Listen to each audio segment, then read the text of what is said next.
E se for tudo verdade? E se for tudo verdade?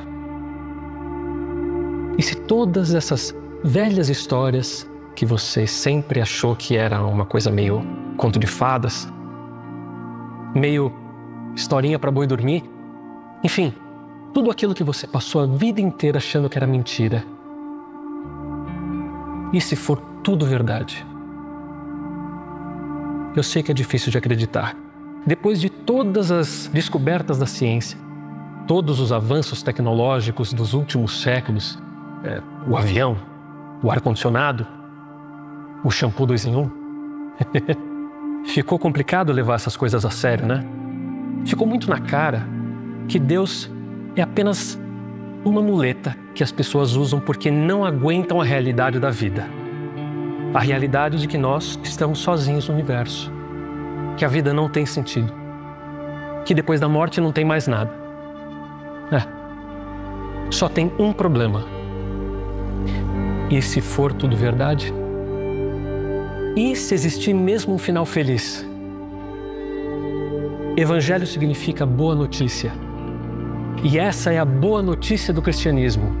Apesar de todas as decepções, dificuldades e derrotas, um final feliz ainda é possível.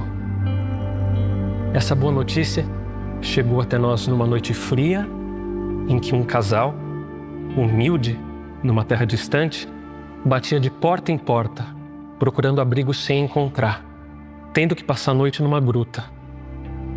A mulher estava grávida e deu à luz em meio aos bichos.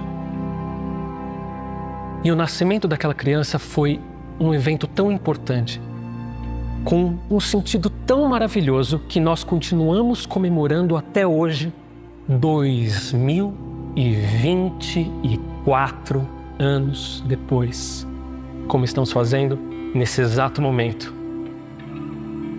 Hoje em dia ficou mais difícil discernir o sentido desse fato, o que ele implica sobre a existência de Deus e o nosso relacionamento com Ele.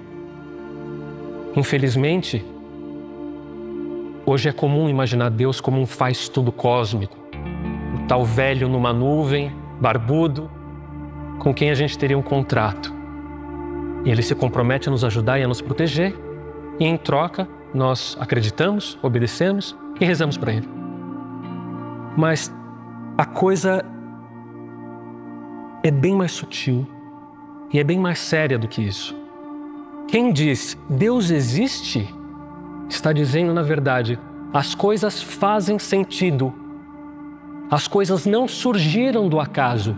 Existe um sentido último para o universo.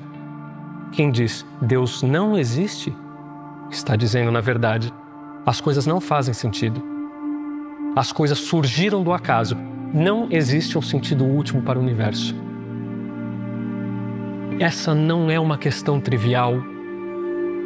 Sentido equivale a Deus, e como Ele é inescapável, já que no centro da nossa experiência de realidade está o nosso cérebro, que é uma máquina de construção e detecção de sentido.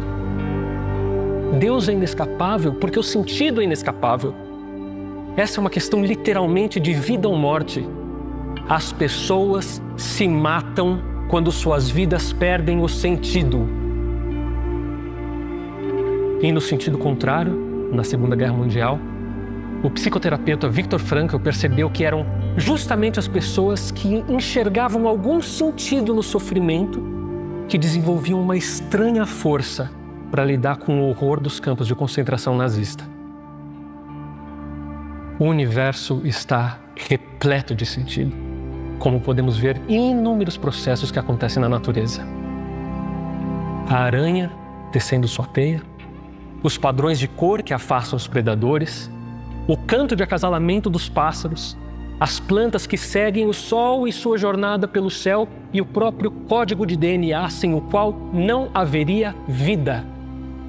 Todos esses são chamados processos controlados e eles precisam de informação para acontecer. O universo está repleto de sentido.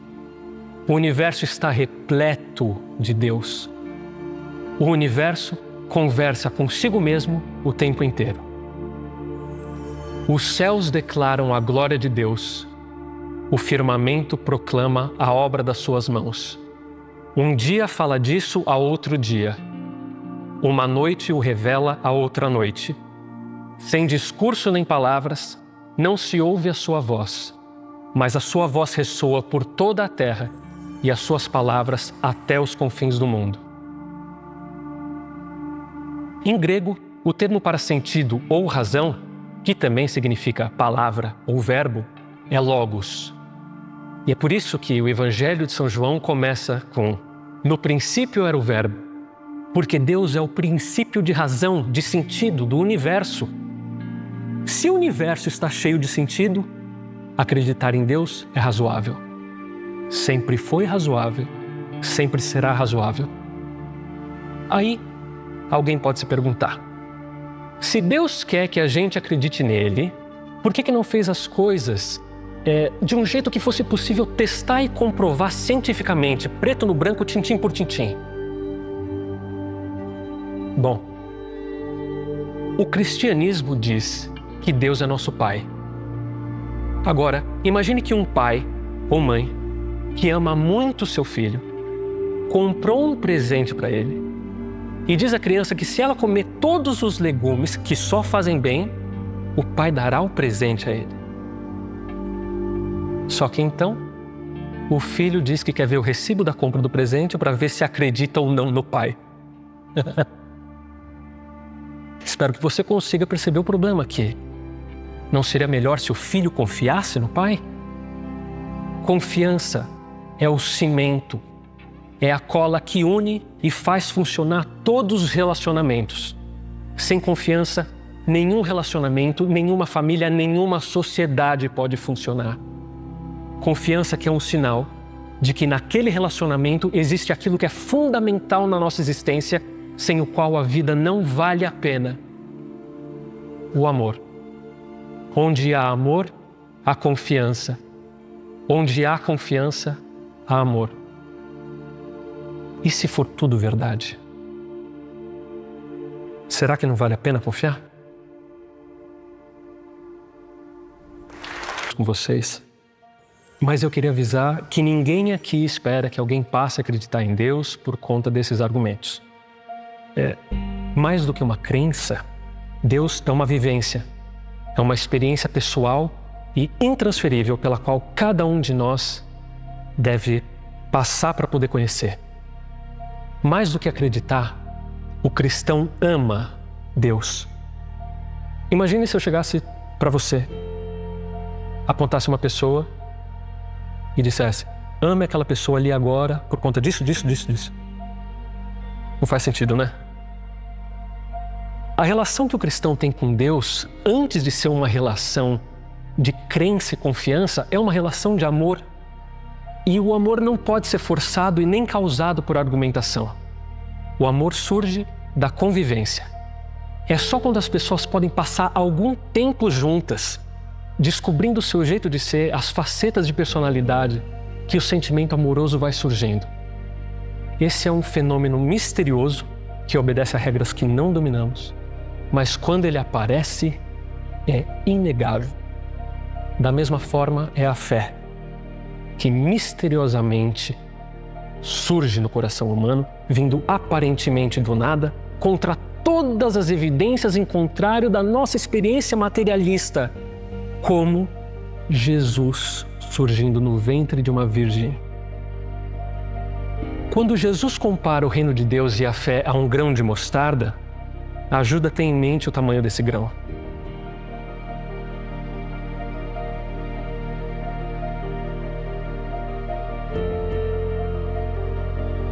Isso aqui é um grão de mostarda. Ninguém está vendo nada, né? Então, não precisa de muito. Um pouquinho do seu interesse já pode fazer milagres.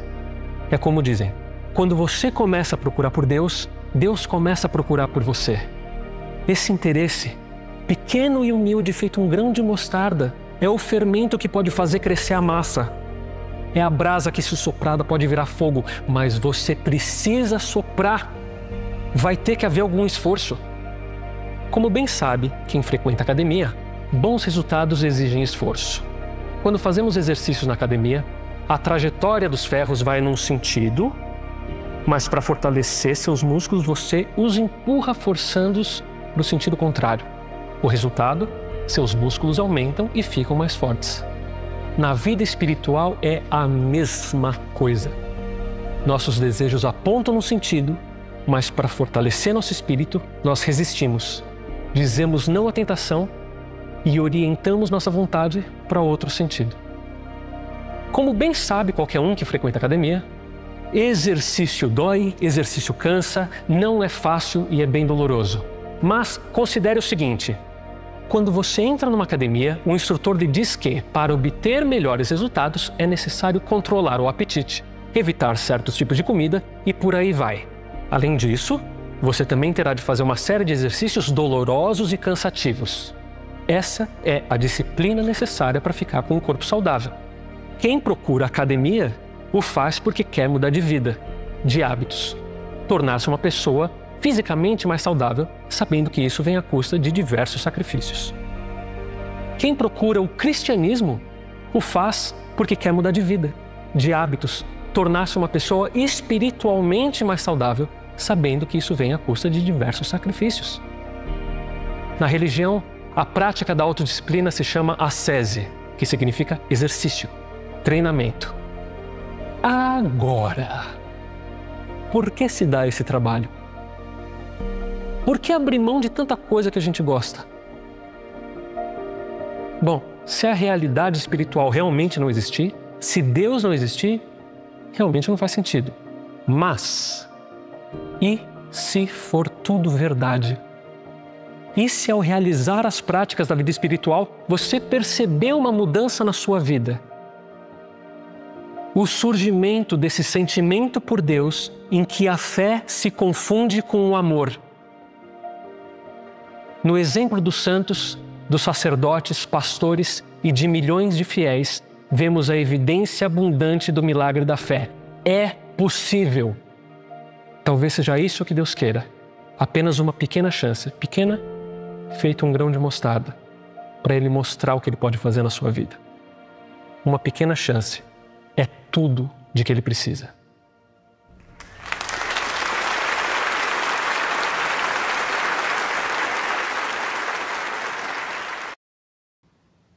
A boa notícia, de que eu falei agora há pouco, começa na primeira noite de Natal, quando uma coisa verdadeiramente escandalosa acontece. O Criador desce e entra na sua criação. O infinito é contido pelo finito. O eterno vem para um mundo de coisas que têm fim. É como se Shakespeare resolvesse entrar em uma das suas peças e conversar com Romeu e Julieta, com Rei Lear, com Macbeth. Mas, junto com a boa notícia, vem também um aviso de perigo. No momento em que o Criador do Universo entrou no mundo, o mundo começou a conspirar para expulsá-lo. Ao vir para esse mundo, é como se Cristo fosse o general de um exército entrando disfarçado no território inimigo. Apesar de ser uma época de celebração, o Natal não é uma festa comum. É a celebração de uma chegada, mas de uma chegada cujo sentido só se completa com a hora da partida, com a morte do aniversariante, 33 anos depois. Assim, junto com a alegria, há também um componente de inquietação, uma antecipação de sofrimento. Basta lembrar que ao nascimento de Cristo se seguiu o assassinato de várias crianças inocentes. Basta lembrar que a Divina Família teve que fugir para o deserto, implorando por um abrigo sem sucesso, que Maria teve que dar à luz numa gruta, o estábulo, um lugar destinado aos bichos.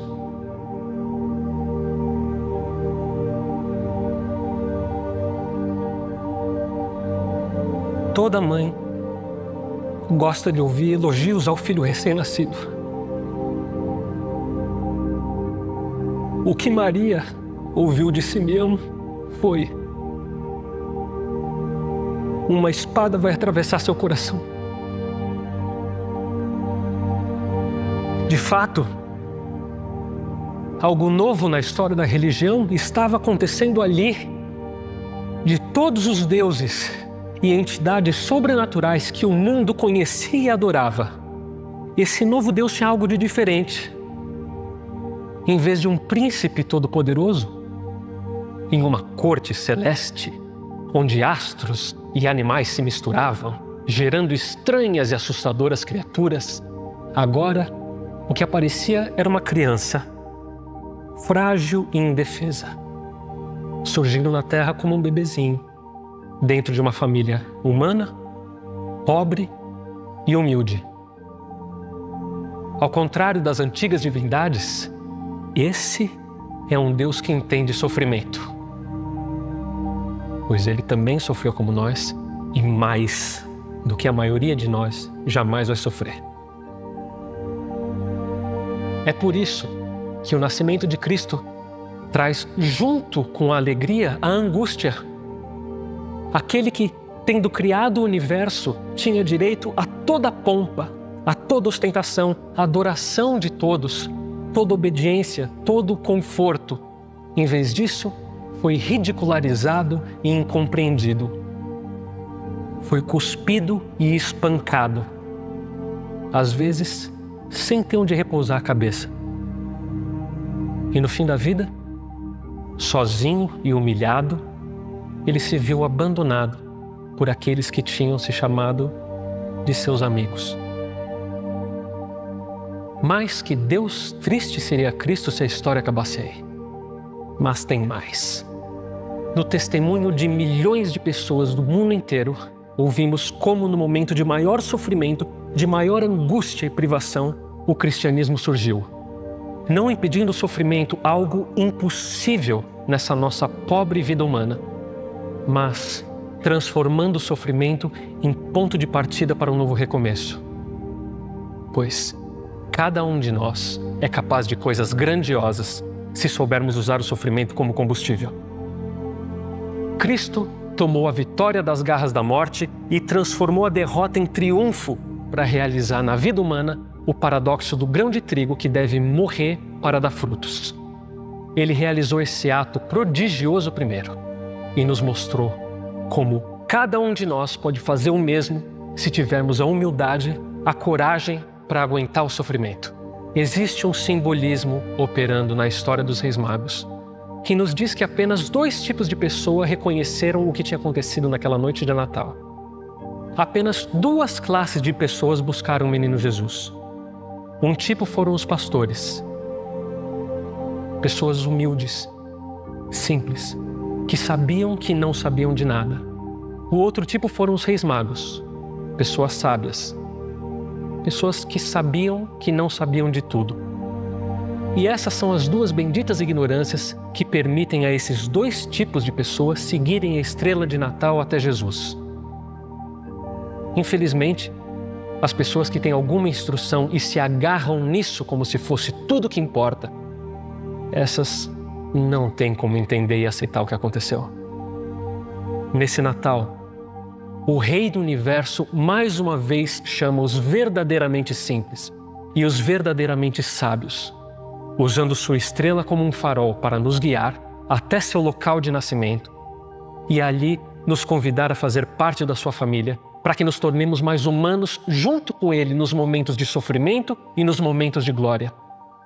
Não há melhor momento para descobrir a verdade do cristianismo do que nessa data, celebrada em todo o mundo há tantos séculos. O Natal nos reposiciona no centro de uma história cósmica repleta de significado, devolvendo o sentido da nossa vida. O Natal nos lembra que Deus é o sentido do universo e a vida de Jesus Cristo é o verdadeiro sentido do Natal, o sentido da vida. E se for tudo verdade? E se houver um final feliz? eu não consigo pensar em nenhum motivo melhor para celebrar. Feliz Natal e um feliz Ano Novo.